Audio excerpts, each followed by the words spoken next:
Today, the nation celebrates the life and legacy of Martin Luther King. People across the country are honoring his legacy. In Washington, D.C., a wreath was placed at the King Memorial next to the National Mall. The federal holiday observes Dr. King's birthday, but has also evolved into a day of service. In Philadelphia, President-elect Biden and his family volunteered packing boxes at a food bank. Dr. King, of course, took a nonviolent approach to racial and economic justice, and he was ultimately assassinated. CBS 2's Aundrea Cline-Thomas reports on how the divisions Dr. King tried to address still linger today. At the base of the steps of the courthouse in Long Island City, Queens, honoring the life of Dr. Martin Luther King Jr. first came with a dose of self-reflection. I'm not afraid now because I understand that silence is complicity. That's why a group called Court Square Justice is speaking out. To not only be doing it, but to be doing it with a multiracial group of people. It's really special because it's something I haven't experienced. After all, the multiracial interfaith group emerged from a summer of protests demanding racial justice. I feel like Dr. King's message could not be more contemporary at this time.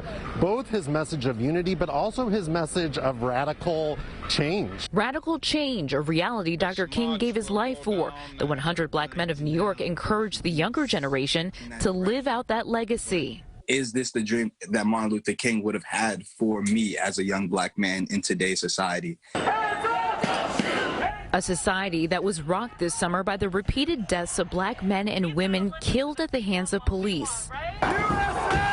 In a country where rioters would threaten the very cradle of American democracy with support of some of those who took an oath to protect it, while also becoming a place where voters made history, selecting Kamala Harris to become the first Black woman and person of South Asian descent to become vice president, with a Congress that better reflects the diversity of America. First there were 13, then 26, then 30, then today there are over 50 African Americans in the Congress, over 20 Hispanics. We have an African-American vice president. Former New York Congressman Charles Rangel, now 90 years old, has the benefit of experience and time as one of the leaders who helped pave the way.